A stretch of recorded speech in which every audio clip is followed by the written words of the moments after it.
Guess who's back? Back again. I don't know what I'm doing. Anyway, hello, welcome to a new video where today we're going to be going over the latest edition of Doctor Who magazine, all of its delightful details. I say all, I'm only going to go over select things. Obviously, if you want to see the full magazine in its glory, feel free to pick it up. This is not a replacement for buying the magazine, this is just the stuff that I find particularly interesting when it concerns Doctor Who news within the magazine, so I'd still suggest going out and picking up the magazine. However, this is just going to be what I took from it, and there's some really interesting little tidbits in here that a few people have already discussed online, and in fact I've discussed briefly in live streams recently. So yeah, let's get right into it. But before we get into it, I apologise for being away, but I'm back now, and while I'm back, I'd like to get as many subscribers as possible. That'd be great. I don't even have a goal at this point. I just want to get as far as possible before November for Doctor Who's 60th. So if you enjoy regular Doctor Who news and sort of just whatever I fancy Doctor Who videos,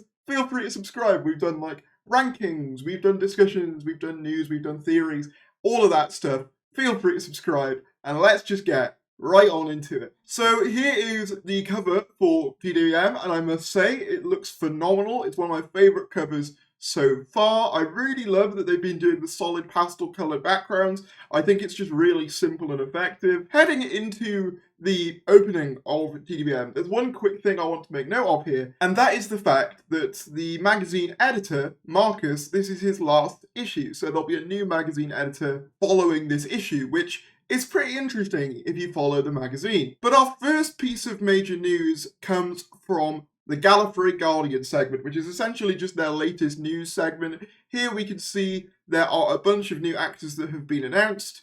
Gemma Arrowsmith, Bill Brayshaw, Mary Malone, and Majid Medzif Valajiri. I hope I'm saying that correctly. Basically, yeah, they go on to talk a little bit about those actors and their roles. I think two of them are for the Christmas special and two of them are for the 2024 series 14. I don't know much about the actors themselves. However, I'm sure they'll all do great. I did a bit of a segment on these guys in my previous live stream, so I'm not going to go into too much depth here. But yeah, very cool that we got this announcement. And Phil Collinson does imply that we will be getting more casting announcements throughout the next couple of months, which is good to see. I'm glad those aren't over. In other news, obviously, we had things like the Target novelizations for the 60th episodes. But the first thing I really want to cover is the letter from the showrunner segment. Now again, I'm not going to cover the entirety of the letter of the showrunner segment. What I am going to cover in specific is some of the things he says with regards to Series 14. So for context, the story that Russell T Davies recounts here is that Series 14 is wrapping it up. It's their final few days and they're getting ready for a party, and he recounts a story of sort of seeing Bonnie Langford from a distance in his youth when he's starting out early at the BBC when she was on Doctor Who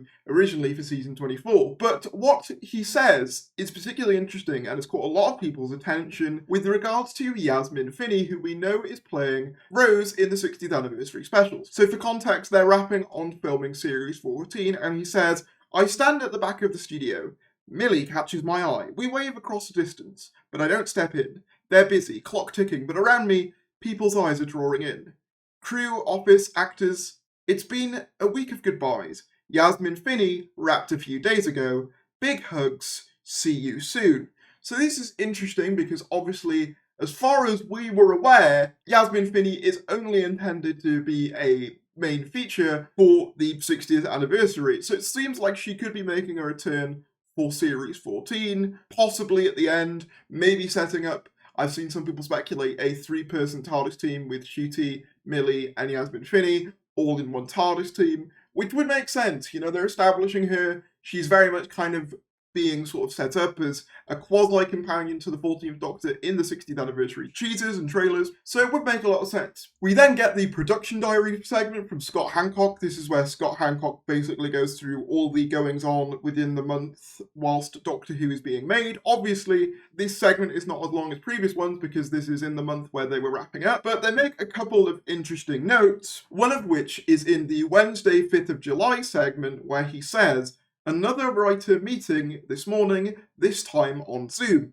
as our writers currently on the other side of the planet." What's interesting about this, that a few people have picked up on, is if you go to Stephen Moffat's Instagram from a few weeks ago, i.e. when this would have happened, he is abroad and he says he's, quote, at the office, presumably at a Zoom meeting, which could perhaps lend more credence to the idea of Stephen Moffat returning to do a one-off episode, which I would absolutely love. They also make mention of things such as the Barbie TARDIS, as well as talking about how they are beginning formal prep for Series 14 just a few weeks after Series 14 wraps. So yeah, that assumedly does mean that the rumours are true that Series 15 will be filming late 2023 for presumably a 2025 release. But this is the biggest aspect of this issue of DWM, the sonic screwdriver segment, and that's basically because,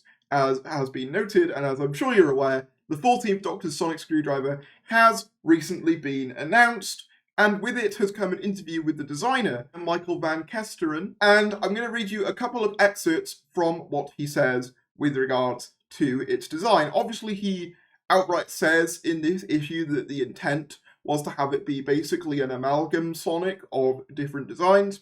He says, so for example, he adds, waving a prototype of the new sonic around as he talks, you've got the raku detailing of the 9th and 10th Doctors, the petals from the 11th Doctors, a little bit of the engraved ring that harkens back to the sort of bullet shape for the 3rd and 4th Doctors. Mike's deep dive didn't stop at just incorporating elements from other Doctors' sonics though. There's a little bit of the Master's laser screwdriver in there. He reveals the caging around it is supposed to look like a Dalek weapon, in reference to when the Doctor was told he'd make a good Dalek. When the top parts slide up, there are, of course, translucent roundels that harken back to the TARDIS, and, of course, the entire exterior of the TARDIS will remain the 13th Doctor's for both of her successors. So yeah, that essentially confirms that this is kind of meant to be an anniversary amalgam sonic in terms of its design. How much that'll actually factor into the specials themselves, I'm not sure, but it is quite cool to see that. I've seen some people complain that 13 isn't incorporated into the design. Personally, I know that on the next page they go through some concept arts, and some of those do look more 13 reminiscent. So I imagine there were earlier concept arts that were considered that were perhaps, incorporating her more, but obviously the final thing they landed on blends a lot of the stuff pretty well, I feel. And I do feel that 13 Sonic is such a different design from a lot of the others that it is difficult to incorporate into this sort of overall amalgam design. And like he says, the TARDIS is literally 13's TARDIS. So it's not like the BBC are just saying that never happened, as some people are saying. So as you can see on this page, we see a little bit of the concept art for this Sonic, which I must say looks really interesting. I'm glad we didn't get 35, personally. And we also get a nice breakdown here of all the different elements, and you can pause that if you want to read that section. He also mentions that he's had the privilege of doing 2 sonic screwdrivers, essentially confirming that 15 will be getting his own separate screwdriver, which I know some people weren't sure of. Personally, I am glad this is the case. As much as I love the 14 design, I actually have come to really like it.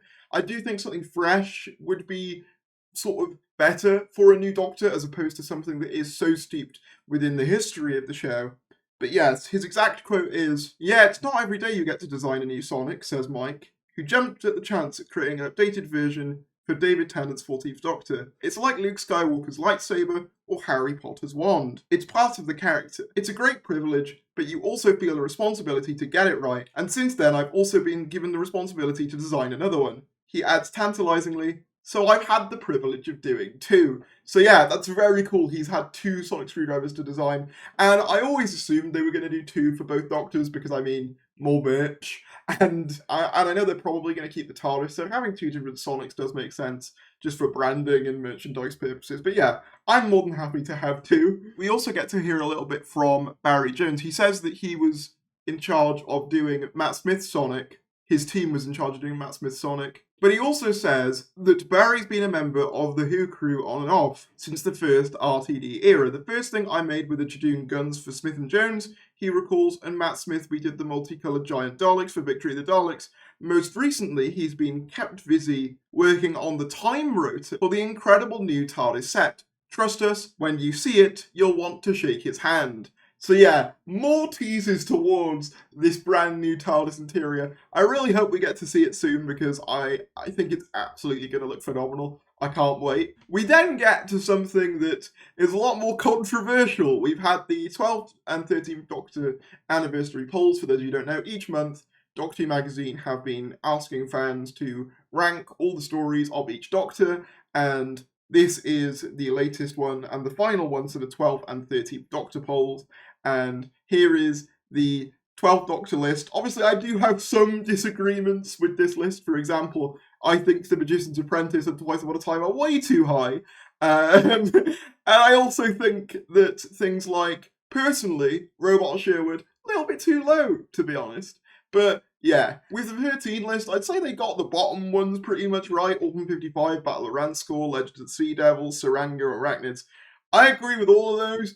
I don't really know why Power's the number one. Well, I kind of do. It's a nostalgia, fun episode. I get why people would like it. I do think there's stronger episodes in that run. I don't know why people rank Rosa so highly. Same goes for Fugitive. But there you go. Let me know how you rank each of these eras in the comments below. And I also find it interesting that Flux actually only gets ranked as one story, but a lot of the two-parters from Capaldi's era, such as Face the Raven, Heaven Sent, and Hellbent, they've all been ranked as separate stories, which I just think is an interesting and odd choice. We then get the continuation of the Liberation of the Daleks storyline. So yeah, this is basically just a continuation from last month, which is the same for all of them, but we do get a really cool cameo from Nicholas Briggs in the first panel, who basically, in the context of Liberation of the Daleks, there's kind of this dome of Daleks who are kind of there as an attraction, and he is voicing the attraction Daleks, which I think is a really fun, cute little touch. But yeah,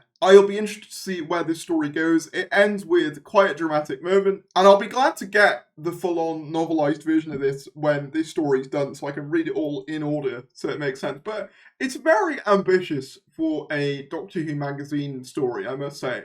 It's a lot more complex than I think I was anticipating it to be, and I don't mean that in a bad way. And I think that about wraps up everything I want to cover. They have a nice little graphic here of World of Time, Doctor Falls, and The Power of the Doctor, which are the two highest rated stories of their respective Doctors. But yeah, let me know what you guys think in the comments below. We've obviously had new cast members. We've had YASMIN Finney possibly staying for another series. Ncuti has been confirmed to have his own Sonic. Whatever your thoughts are on these things, drop them down in the comments below. Please like the video if you enjoyed, subscribe if you're new, and I'll see you later.